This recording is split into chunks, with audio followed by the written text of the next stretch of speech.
Let's move this to the other side so you don't grab it. Okay. Actually, wait, have I hit record? Yes, I've hit record. Hello, YouTube. I am here today to share with you some fantastic tips that I think will help you out for your first ever trip overseas with your baby. As you can see, I've got a baby right here. This is the baby I traveled with overseas to Japan a couple of days ago, or I got back a couple of days ago. And let's just say along that trip, there were a lot of things I learned, my wife learned, about what we should have done. And then there were a lot of things that we were glad that we did do. And those two categories of things are what I want to share with you today. So I kind of wrote these tips down in order of what I thought was important or most worthwhile knowing. And I'll try keep it straight to the point. So tip number one, make sure you bring a carry-on stroller. So not just a stroller, like your big stroller that you can get from Baby Bunting. You want to make sure it is specifically a stroller that is tagged as being the type of stroller that can fit into the carry-on compartment in planes. The reason why you want to do that is because if you don't do that, it means that the stroller that you have, you won't be able to take it through the airport after you check in, because they'll have to check it in if it's not one of those. And also, when you land at the destination you're going to land at, you're also not going to have it. So what that means is, you I guess you just got to be cool with carrying your baby around. But there are big benefits to having the stroller, and that is that if your baby falls asleep, they can fall asleep in the stroller. So it frees you up with some hands and also some energy, so you can relax in the airport before or after your trip. So yeah, look, that's a big perk. So once again, tip number one, make sure you take a stroller that is a carry-on stroller. Tip number two is, secondly, for that same stroller, make sure you, oh, Lily, you're biting on my finger. For that same stroller, make sure you remember to bring the bag that came with it. And this is a really important tip, because if you forget that bag, then yeah, Lila agrees with me, basically. That's what Gaga usually means. She's like, oh yes, Daddy, I completely agree with you. That's a fantastic idea. Make sure you bring the bag that comes with the stroller, because if you don't bring the bag that covers it up before you put it in the the overhead luggage compartment, they're not going to let you take it on the plane either, and they're going to have to check it in. The reason why is because the stroller will obviously have a lot of moving parts in it, and it's a bit dangerous if you just let the stroller be unpackaged and in the overhead compartment, because just in case it falls, the wheel may come down and hit someone on the head. So the thing is that we had no idea that we actually had to bring the bag. Like, we got this bag with ours, and I thought it was just like a free bag that came with the stroller. So I was like, oh, cool. But I decided not to bring it with us because I thought, oh, why would we need it? We can just pack the stroller in the overhead compartment without using a bag. And yeah, they basically told us on the spot that we needed one and we had to check it in. We were like, oh shit. But thankfully, they were also like, look, if you can somehow find yourself some sort of bags, plastic bags that can cover it up, that'll be good enough. So luckily, we were able to do that. I just went to the stationery store, or like some sort of souvenir shop that was in the international airport, and I was able to buy two bags, which did a pretty crap job of covering the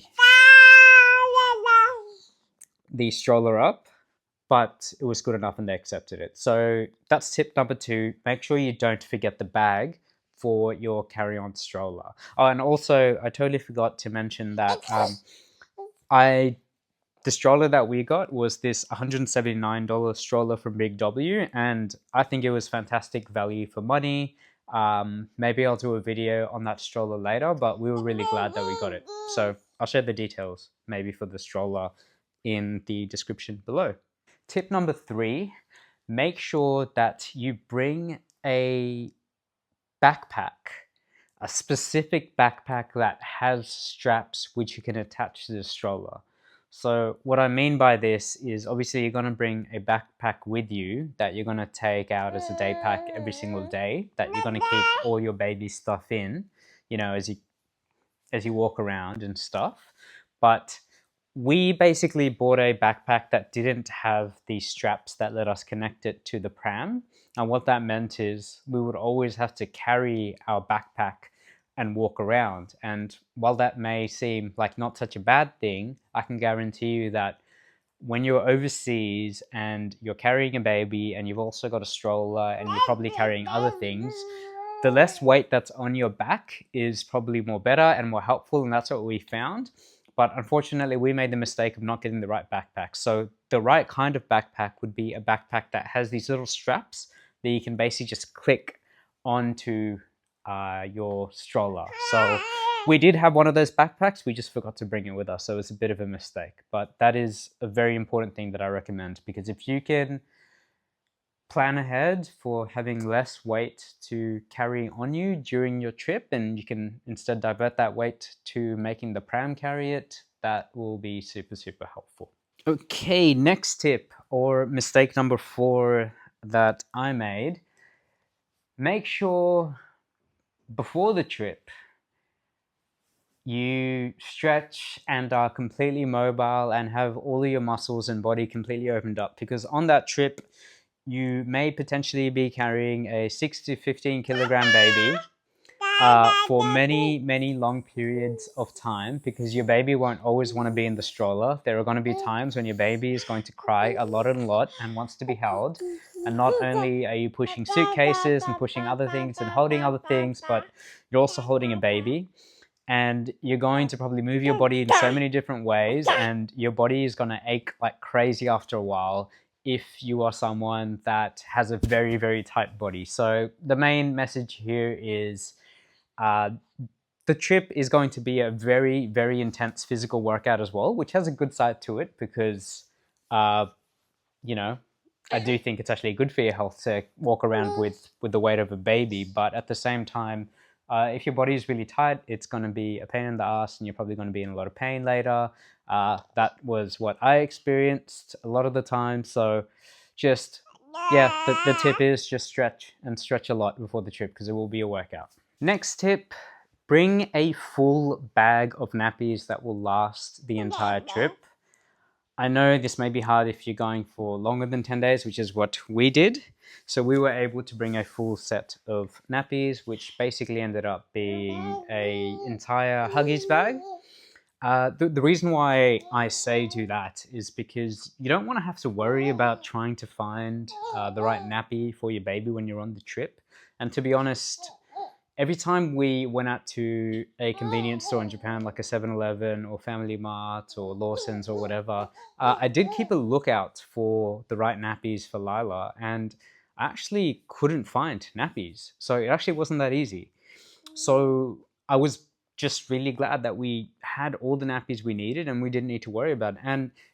And the pro about bringing nappies is that throughout your trip, you actually, because you use up nappies, the massive amount of space that the nappies take up in your suitcase, it actually comes back to you over time. So by the end of the trip, you're actually going to have all that space back. So there's actually not really a big con of bringing a set of nappies. So I do recommend that.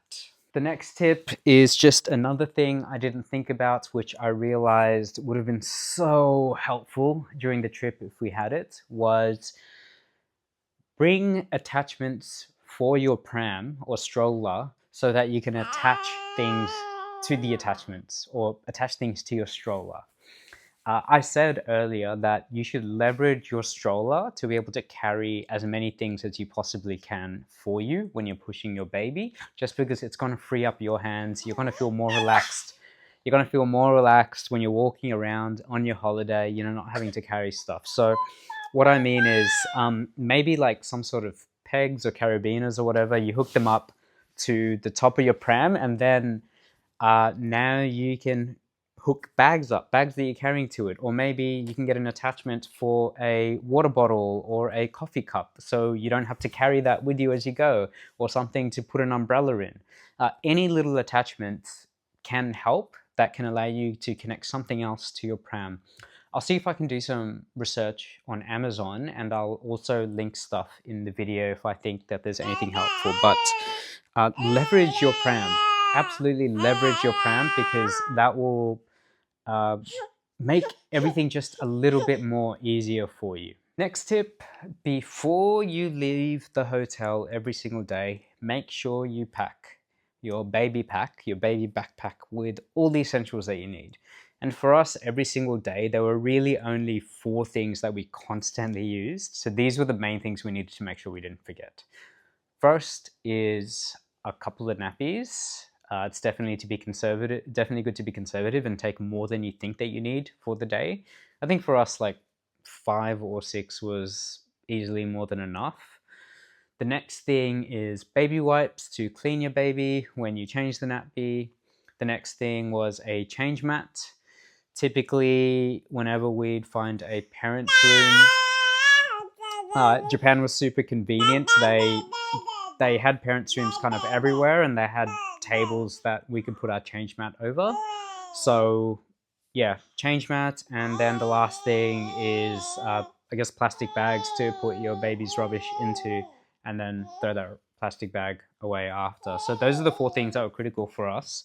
Obviously, medication and anything else that you need, definitely bring, but figure out what your key items are, and just always have that ready in a backpack every day so you don't have to worry about it. Next tip is something that we learned along the trip. So we learned that it's really good to be flexible and change things up depending on how your baby acts. And one thing in particular for us was that we learned that Lila does not like being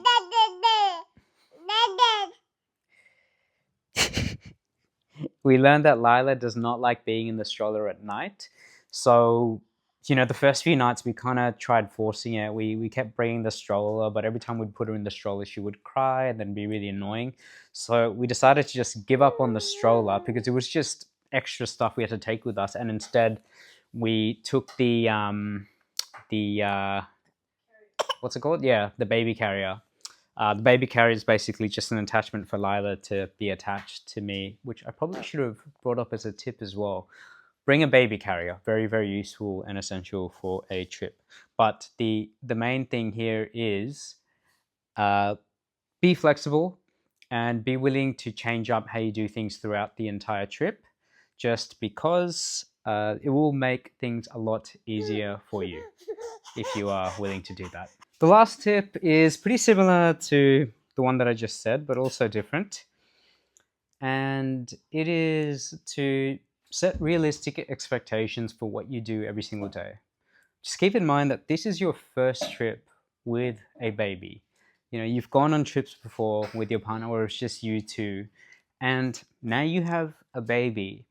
And if you don't adjust your expectations, which is for the fact that you will likely do less than you would if it were just you two. If you don't adjust your expectations for that, then you will get frustrated and a little bit disappointed. So expect the fact that your baby will have tantrums at the most unideal times. Expect the fact that you will change your baby's nappy, and then 30 minutes later you will hear her do a big fart, and you will smell her butt, and it will smell like poop, and you will have to change her again. Even though you just already found a public toilet to change her in, and now you've left it, and you've walked so far away, and now you've got to find another place. Things like that will happen. So expect that. Expect things to just go wrong. And be happy if you manage to just do 1 or 2 things on your list for that day. Because if you're able to do that, then honestly, it's successful enough.